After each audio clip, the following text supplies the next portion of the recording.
मिल contour में जाएंगे तो यहाँ पे हमें मिलेगा ये स्ट्रीमलाइन। स्ट्रीमलाइन ये भी हमारा फिनिशिंग का ही ऑपरेशन है। तो यहाँ पे मैं कंसिडर कर रहा हूँ कि हमारा जो पार्ट है वो सेमी फिनिश हो चुका है। तो डायरेक्टली हम यहाँ पे टूल पाथ जनरेट कर रहे हैं फिनिशिंग का, और इसको मैं कर देता हूँ प्रोग्राम के अंदर। और टूल मेरे पास यहाँ पे 1 2 3 4 है, तो फर्स्ट वाला टूल ले रहा हूँ और अभी चेक कर लेंगे डिस्प्ले में आ जाएगा साइज क्या है इसका। और वर्क पीस वैसे डिफाइन नहीं कर रखा है, लेकिन सिलेक्ट कर रहा हूँ। नहीं करना चाहते तो खाली आप डायरेक्टली एमसीएस मिल ले लीजिए, तो आपको 2D का प्रीव्यू तो मिलेगा, 3D का प्रीव्यू नहीं मिलेगा क्योंकि मैंने 3D में ब्लैंक और पार्ट डिफाइन नहीं किया है। और इसे फिनिश कर देते हैं। ओके, अब यहाँ पे आने के बाद टूल अगर आप चेक करना चाहते हैं तो यहाँ से आप चले जाइएगा। टूल ये है, ये दिख रहा है मुझे 1 का, तो 1 का नहीं थोड़ा सा बड़ा ले लेता हूँ 2 का, और इसे देखते हैं। ये ठीक है, इस वाले टूल को 2 का जो टूल है इसको ही यूज़ करूँगा। और स्ट्रीमलाइन मेरा ये पाथ, यहाँ से आप स्ट्रीमलाइन में जाएंगे तो अभी स्ट्रीमलाइन में आपको कुछ भी दिखाई नहीं देगा क्योंकि ये फ्लो कर्व और क्रॉस कर्व भी शो नहीं हो रहे। ये स्ट्रीमलाइन कैसे वर्क करता है, जैसे NX CAD के अंदर हमारा थ्रू कर्व मैश है, तो थ्रू कर्व मैश के अंदर हमें दो मतलब एक तो प्राइमरी कर्व और दूसरे सेकेंडरी कर्व डिफाइन करने पड़ते हैं। सेम ऐसे ही यहाँ पे आप प्राइमरी कर्व के थ्रू स्ट्रीमलाइन कर सकते हैं, या फिर हम कर सकते हैं प्राइमरी और सेकेंडरी कर्व के थ्रू। तो पहले एक बार ज्योमेट्री को सिलेक्ट करते हैं, ये मैंने लिया और मैं चाहता हूँ ये बीच का पोर्शन, ये वाला मैं चाहता हूँ स्ट्रीमलाइन से कटिंग हो जाए इसकी, इसके लिए टूल पाथ जनरेट होना चाहिए। ज्योमेट्री को सिलेक्ट करने के बाद जब हम ड्राइव में जाके चेक करते हैं, और पार्ट भी सिलेक्ट कर लेता हूँ मैं क्योंकि वर्क पीस में सिलेक्ट नहीं किया था इसलिए यहाँ पे मुझे सिलेक्ट करना पड़ा। ये वापस मेन में जाके जब स्ट्रीमलाइन में अब मैं जाऊँगा और इसे देखता हूँ तो देखिए अब कर्व आपको मिल रहे होंगे यहाँ पे, ये देखिए। तो फ्लो वन ये रेड वाला है कर्व, ये फ्लो वन, और फ्लो टू ये वाला। तो फर्स्ट डायरेक्शन तो ये हो गई जो कि हमारे प्राइमरी कर्व होते हैं थ्रू कर्व मैश में, और सेकेंडरी इधर आपको मिल जाएंगे ये रहा। फर्स्ट क्रॉस कर्व ये वाला है, सेकंड क्रॉस कर्व ये वाला है। अब जो टूल पाथ जनरेट होगा वो इन कर्व के बीच में ही जनरेट होगा, जैसा कि सरफेस हम थ्रू कर्व मैश से बना पाते हैं सेम वैसा ही टूल पाथ जनरेट होगा। कट की डायरेक्शन आप डिफाइन कर सकते हैं, और नंबर ऑफ स्टेप कितने रखने चाहते हैं स्टेप ओवर, हमने 60 ले लिए। और कट की डायरेक्शन में डिफॉल्ट रख देता हूँ जो भी लेगा ये। और टूल एक्सेस में मुझे कुछ नहीं करना है, और जनरेट इस तरीके से सर ये आ रहा है ना। इसे चाहें तो आप बढ़ा दीजिएगा step over, number of step over बढ़ जाएंगे। अगर आप डिस्टेंस डालना चाहते हैं स्टेप ओवर की तो डिस्टेंस भी डाल सकते हैं। अब यहाँ पे 3D डायनेमिक नहीं शो करेगा ना, क्योंकि हमने ब्लैंक डिफाइन नहीं कर रखा है, इसलिए सिर्फ अभी शो करेगा ये 2D का डिस्प्ले। टूल कैसे चल रहा है ये वो शो हो जाएगा।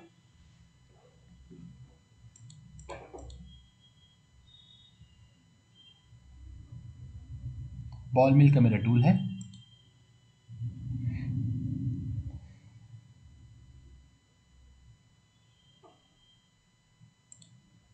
ओके, और ओके, इसी का ही मैं एक दूसरा एग्जांपल भी ले लेता हूँ,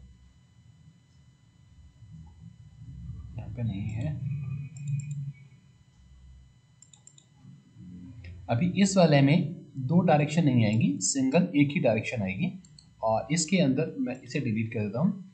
कैविटी मैंने पहले कर रखा है तो 3D प्रीव्यू यहाँ पे मुझे मिलेगा। कैविटी करने के बाद ये रफिंग हो चुका है, अब इसके ऊपर मैं लगाना चाहता हूँ। और टूल में एक बॉल मिल का टूल है ये वाला, इससे हम इसे ऊपर से भी फिनिश करने वाले हैं।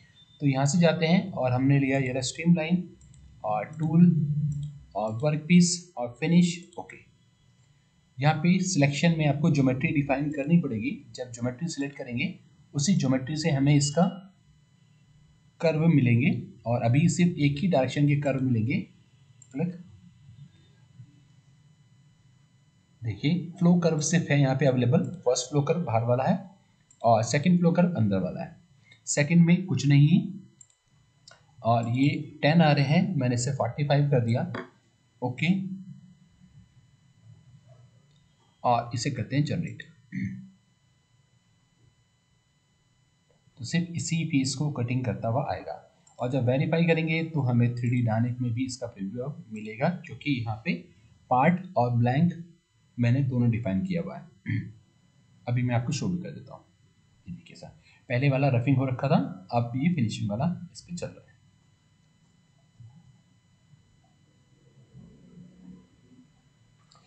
ठीक है, इसको चेक करने के लिए एनालाइज भी था, मैंने ये भी पहले बताया था। एनालाइज से आप चेक कर सकते हैं सरफेस पे कितना मटेरियल हमारा बचा हुआ है। तो ये 0, फिर जहाँ पे येलो आ रहा है वहाँ पे 1 mm का, तो आप यहाँ से पिक करिए और क्लिक कर दीजिए जिस पॉइंट पे भी, वहाँ पे कितना मटेरियल है 0.006, और यहाँ पे 0.005, और यहाँ पे भी 0.0032। तो ये ठीक है, हमारा अप्रॉक्सीमेट सही कटा हुआ है। और ओके ओके, ये स्ट्रीमलाइन। अच्छा, इसके बाद एक इस वाले में आते हैं। ये यहाँ पे मैं लेने वाला हूँ कंटूर एरिया, और कंटूर एरिया के अंदर ही मैं रेडियल और कोसेंट्रिक ये वाला टूल पाथ लेने वाला हूँ।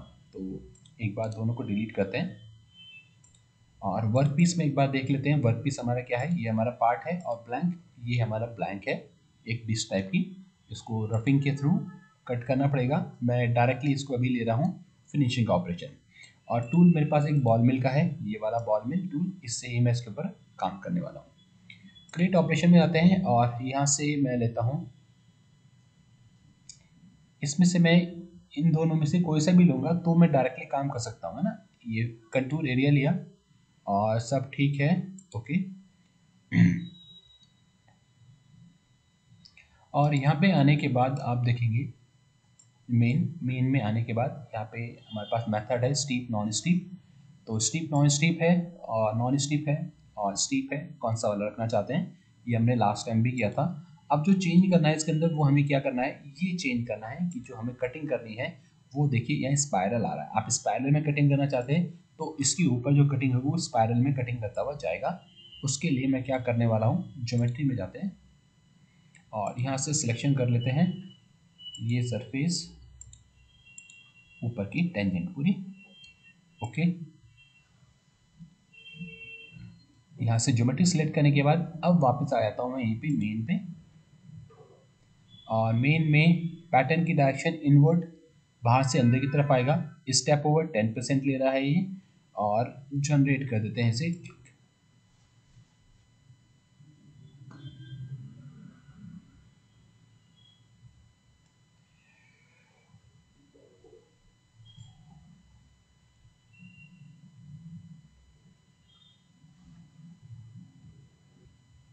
तो ये आ गया है हमारा, और वेरीफाई करके देखते हैं 3D में है। चलिए 3D में देख लेते हैं।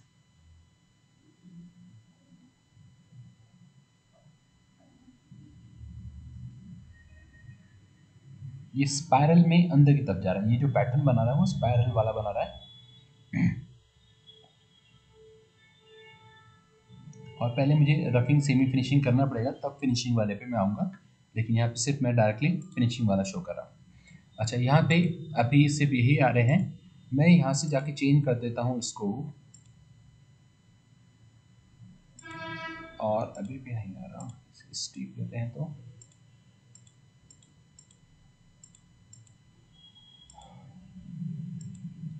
ठीक है। तो इसके अंदर तो जब आप स्टीप नॉन स्टीप लेते हैं तो यहाँ पे जो हमारे पास है कट पैटर्न नॉन स्टीप की वो यही है, या तो फॉलो पैराकारी, स्पाइरल, प्रोफाइल, जिगजैग और स्टेप ओवर के साथ जिगजैग। इनमें से जो भी रखना है रख सकते हैं। और ओके, एरिया मिलिंग में फिर यहाँ से चलते हैं, और इनके लिए इन वाले ऑपरेशन के लिए मेरे को ये वाला इस पे मैं करना चाहता हूँ। तो यहाँ से ये इसे क्लिक करते हैं और कैविटी मिल को मैं छोड़ देता हूँ, और यहाँ से यहाँ तक साथ सेलेक्ट करके डिलीट कर देते हैं सर।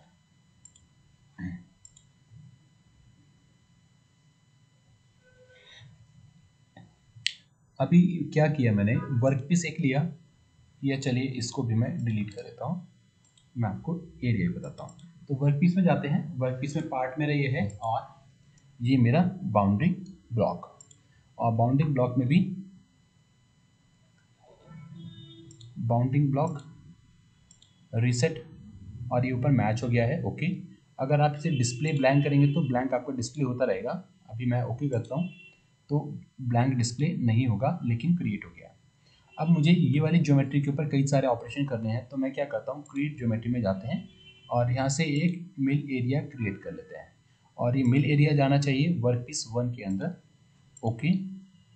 और यहाँ से आप सिलेक्ट करिए एरिया टू कट।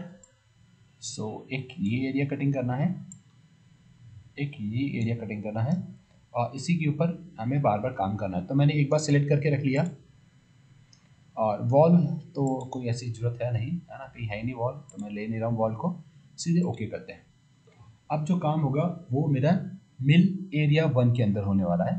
तो यहाँ से जाते हैं, आप कैविटी मिल डायरेक्टली यहाँ से ले लो, या मैं एक काम कर सकता हूँ, ऊपर कोई कैविटी मिल है, नहीं ऊपर नहीं है, तो कैविटी मिल करना चाहते हैं, पहले कैविटी मिल कर लीजिए। तो कैविटी मिल लिया और मिलिंग का टूल लेके इसे रफ कर देते हैं, ओके। और कटिंग क्या करना है ये ध्यान रखिएगा, यहाँ से जब आप ज्योमेट्री में जाएंगे तो वर्क पीस आ रहा है, तो वर्क पीस नहीं, हमें लेना है मिल एरिया 1, ये वाला मिल एरिया 1। तो मिल एरिया 1 रखेंगे, सिर्फ इतना एरिया ही मशीनिंग होगा, और मेन में यहाँ से 70% और 0.04 का हमारा आ रहा है depth of cut.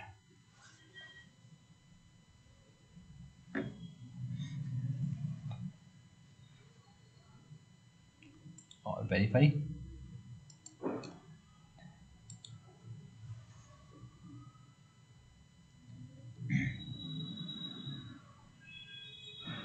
Step over थोड़ा सा ज़्यादा लग रहा है,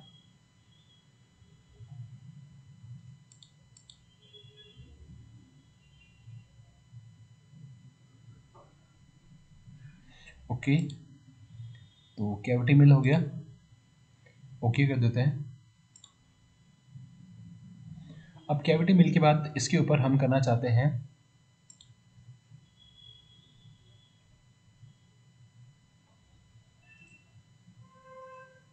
ठीक है, ये तो सर हमने देख लेते हैं ना, ये वाला ही ले लेते हैं कंटूर एरिया। कंटूर एरिया से स्टीप और इन नॉन स्टीप दोनों ऑपरेशन एक बार फिर से देख लेंगे, और कौन सा टूल आपको रखना है यहाँ से आप टूल सेलेक्ट कर लीजिए, अदरवाइज नया टूल क्रिएट कर सकते हैं। तो मैं अभी कोई एक टूल ले लेता हूँ, और मिल एरिया 1 में सेमी फिनिश करते हैं, ओके।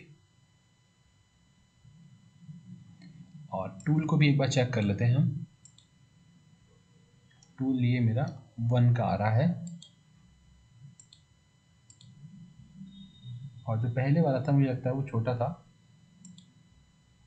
यही वाला यूज़ कर लेते हैं 0.5 का।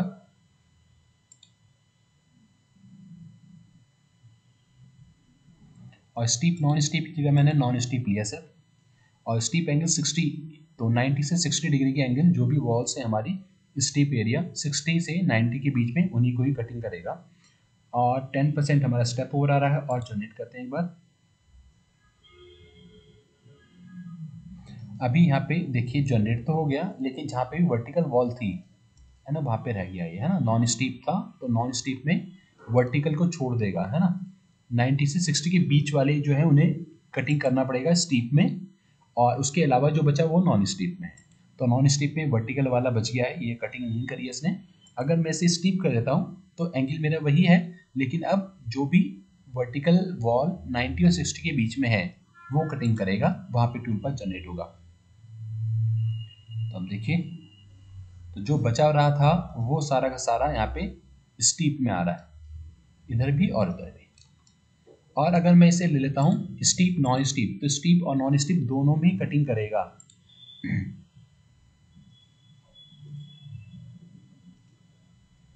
अब आप देख लीजिए,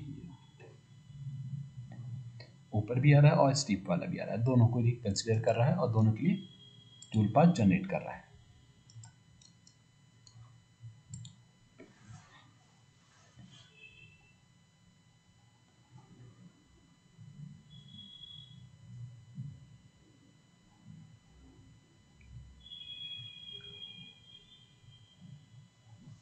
अच्छा, ये अभी सेमी फिनिश हुआ है। सेमी फिनिश में कितना स्टॉक बच रहा है वो हम देख लेते हैं। 0.01 इंच का स्टॉक बचा हुआ है अभी मेरे पास। ओके करते हैं। अब इसके बाद हम लेते हैं फ्लो वाला। तो ये है हमारे पास फ्लो कट सिंगल। अब जो कॉर्नर पे मटेरियल बचा हुआ है उस मटेरियल को सिंगल फ्लो कट में कटिंग करना चाहते हैं टूल की हेल्प से। तो हमने टूल ले लिया 2 नंबर वाला और ज्योमेट्री मेरी ठीक है और इसे मैं फिनिश रखता हूँ। ओके, और टूल को देख लेते हैं। पहले वाले से मेरा टूल छोटा होना चाहिए, छोटा ही टूल है। बड़ा होगा पहले 0.5 का, तब यह 0.2 है। बड़ा नहीं होना चाहिए, छोटा ही होना चाहिए। और अगर आप जनरेट करेंगे तो ये क्या करेगा, डायरेक्टली जहाँ जहाँ पे कॉर्नर्स पे से मटेरियल मिलेगा एजेस पे, वहाँ पे ये सिंगल पास में कटिंग करता हुआ जाएगा। यहाँ पे आ गया ये वेरीफाई। और 2D में एक बार दिखा देता हूँ आपको, स्लो स्लो स्लो। यहाँ पे क्योंकि ये एज आ रही है 2, तो यहाँ पे भी जा रहा है, यहाँ पे भी आ रहा है 2। सिंगल पास में कटिंग करेगा।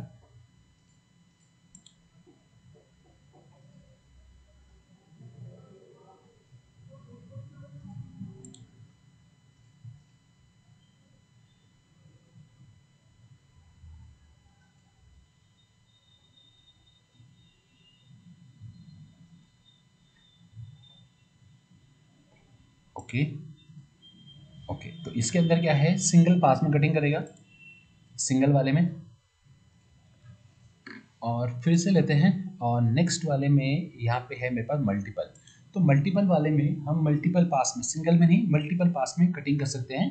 बाकी सब कुछ सेम काम कॉर्नर पे ही करेगा, लेकिन मल्टीपल हम ले सकते हैं। नंबर ऑफ साइड्स मैंने 3 ले ली, तो 3 बट इस एज से नीचे की तरफ और 3 ऊपर की तरफ, तो दोनों साइड लेगा। टूल हमारा सेम वही है।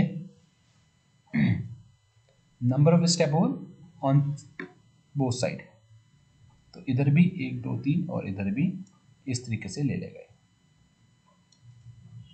यहाँ पे 1 2 3 एक मिडिल वाला, 1 2 3 इधर। और इसे अगर वेरीफाई करेंगे तो ये रहा, 3D डायनेमिक में कर लेते हैं वेरीफाई और प्ले।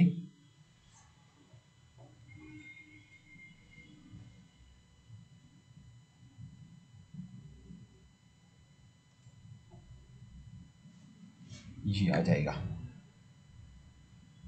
अभी इनके बीच का गैप जो है ना कुछ ज़्यादा है, मुझे इसके बीच के लिए स्टेप ओवर को एडजस्ट करना पड़ेगा ताकि ये प्रॉपरली आए।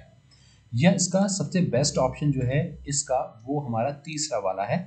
इसे मैं अभी कर देता हूँ डिलीट, और सिंगल वाले को भी कर देता हूँ मैं डिलीट। ठीक है, यहाँ पे है लेकिन अभी काम नहीं करे, ये सुप्रेस हो गए। अब जाते हैं और ये है रेफरेंस वाला। ये रेफरेंस वाला क्या करेगा, जो प्रीवियस टूल से जो भी मटेरियल बचा हुआ है उस बचे हुए मटेरियल को अपने आप ही एडजस्ट करके कटिंग करेगा। ओके, और रेफरेंस टूल जो था वो हमें ध्यान रखना है कि कौन सा वाला था। तो रेफरेंस टूल था मिलिंग का, मिल। तो इस टूल ने जो कटिंग करी है, उस कटिंग के बाद जो मटेरियल बचा है उसे ये ऑटोमेटिकली मिक्स कट पैटर्न से लेगा और कटिंग करेगा।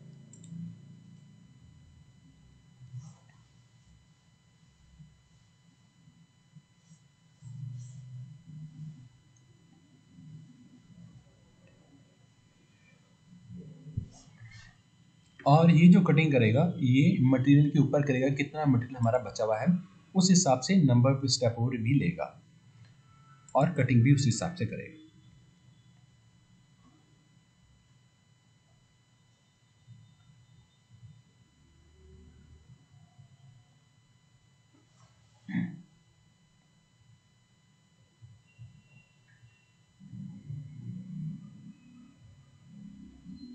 क्योंकि इससे पहले वाला ऑपरेशन जो था वो हमारा सेमी फिनिश का हुआ है, फिनिशिंग का नहीं हुआ, इस वजह से ये ऐसा दिखा रहा है आपको, अदरवाइज और बेटर दिखाता।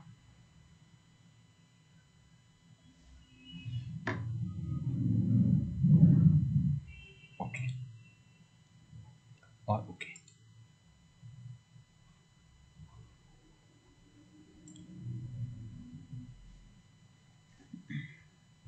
इसको मैं कंसिडर कर रहा हूँ कि ये मेरे पास सेमी फिनिश होके आ गया है, फिनिश ही है।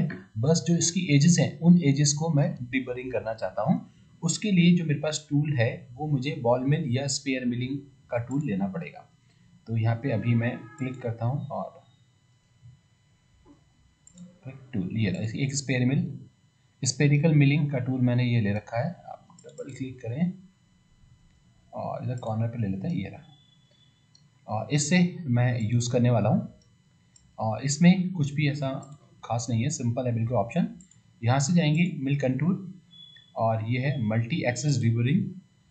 प्रोग्राम के अंदर टूल मेरा स्पेरिकल मिल, और ज्योमेट्री डिफाइन नहीं करी हुई है। अगर ज्योमेट्री डिफाइन नहीं करी तो आप डायरेक्टली एमसीएस को भी रख सकते हैं, है ना। ऐसा कोई ज़रूरी नहीं है कि आप वर्क पीस पहले डिफाइन करें उसके बाद ही काम चलेगा।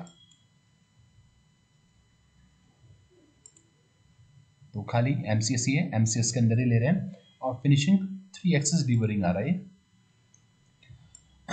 अभी अगर मैं किसी भी चीज़ को नहीं सिलेक्ट करता हूँ और डायरेक्टली मैं सिर्फ जनरेट करता हूँ, तो ये क्या करेगा। अच्छा, पार्ट की ज्योमेट्री नहीं है, तो पार्ट ज्योमेट्री को मैं सिलेक्ट करता हूँ। पार्ट है हमारा ये वाला, और जनरेट। तो जितने भी इसको एजेस मिलेंगी उन एजेस पे ये डिबरिंग करेगा।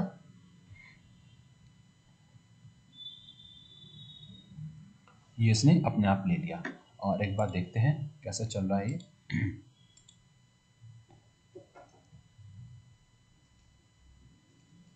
जो शार्प एजेस हैं उनको स्मूथ करता हुआ चला जाएगा सभी जगह पे।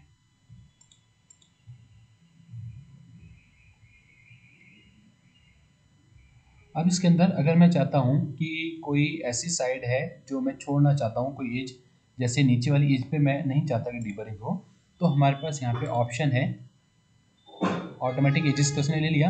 एक्सक्लूड एज, तो ये वाली एज है, इसको एक्सक्लूड कर दीजिए। अब फिर जनरेट करेंगे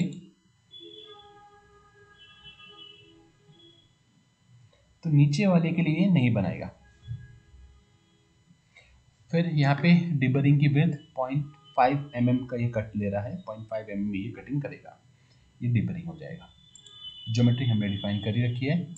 और एक्सिस के अंदर जब आप एक्सिस और अवॉइडेंस में आएंगे तो यहाँ पे जो है मेरा जेड एक्सिस आ रहा है और 3 एक्सिस में काम कर रहा हूँ। आप इसे मल्टी एक्सिस में भी यूज़ कर सकते हैं। 5 एक्सिस में जब 3 + 2 5 एक्सिस हो जाएगा, तब 5 एक्सिस के प्रोग्राम में काम आ जाएगा। बस यही चेंज करना पड़ेगा, ऑप्शन यही है, और आपका डिबरिंग का ऑप्शन हो जाएगा। नेक्स्ट इस वाले पार्ट के अंदर देखते हैं हम। यहाँ से जाते हैं तो मेरे पास ये है curve, curve drive. Curve drive में जाएंगे और कर्व ड्राइव में एक टूल ले लीजिए। ये क्या करेगा, जो 3D में आपका कर्व ये बना हुआ है, इस कर्व के ऊपर कटिंग करेगा। Workpiece finish, okay. यहाँ पे अब मुझे कर्व चाहिए, तो ज्योमेट्री में जाते हैं। ज्योमेट्री में पहले तो कटिंग एरिया, ये एरिया हम कटिंग करना चाहते हैं, इस पे कट होगा। और ऊपर मेन में जाता हूँ मैं, और यहाँ पे है कर्व। तो कर्व को सिलेक्ट करिए, कौन सा कर्व है। ये सिंगल की जगह मैं कनेक्टेड कर्व कर देता हूँ। पूरा कर्व इसने पिक कर लिया है, ओके।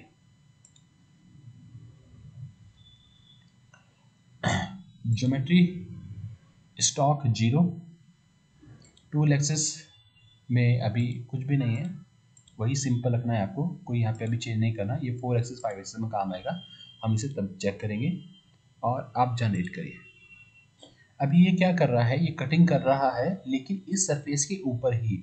और अगर इसको आपने पहले ही फिनिश कर दिया है तो कर्व के ऊपर ही घूमेगा, ये कर्व से अंदर की तरफ सरफेस में नहीं जाएगा। यहाँ से अगर मैं देखता हूँ इसको, तो देखिए ये ऑफसेट ले रखा है, तो जितना ऑफसेट ले रखा है उतना ही कटिंग हुआ है। एक बार दोबारा से स्पीड हम थोड़ी सी स्लो कर देते हैं, बहुत तेज इसने शायद कटिंग कर दी। और ये मेटल कितना है मेरा, ये मेरा मेटल है वर्क पीस में जो ब्लैंक लिया है उस ब्लैंक के अंदर ऑफसेट 0.5 का। तो जो इसकी डेप्थ आई है, कटिंग हुई है, वो हमने 0.5 ली है। तो यहाँ से 0.5 ये ऑफसेट होके आया है मेरा ब्लैंक, तो वही कटिंग हुई है। और ये कटिंग जहाँ तक करेगा जहाँ पे मेरा ये कर्व होगा। इसी काम को करने के लिए एक और तरीका हो सकता है। वो तरीका ये है कि आप स्टॉक को नेगेटिव डाल दीजिए। जब ज्योमेट्री में जाते हैं तो पार्ट का स्टॉक मेरा 0 आ रहा है, तो मैं इसे -0.5 भी डाल देता हूँ, तो ये अब 1 mm का कट करेगा। जनरेट और क्लिक और वेरीफाई। अभी ये 1 mm कटिंग कर रहा है लेकिन मुझे शो नहीं हो रहा, क्योंकि पार्ट की वजह से मैं इसे पूरा अंत तक देख नहीं पा रहा हूँ। तो हम क्या करते हैं, इस पार्ट को भी मैं हाइड कर देता हूं, इस पार्ट को व्यू हाइड, ओके, और वापस से यहाँ पे आके वेरीफाई और अब ये 1 mm की डेप्थ है। अब देखिए ये कर्व, तो ये देखिए ये रहा कर्व, ये रहा, उस कर्व के नीचे भी काट रहा है। तो कर्व से ऊपर 0.5 जो कि हमने ब्लैंक में दिया था, और 0.5 अंदर की तरफ जो नेगेटिव स्टॉक दिया था उसकी वजह से ही आ रहा है। ओके,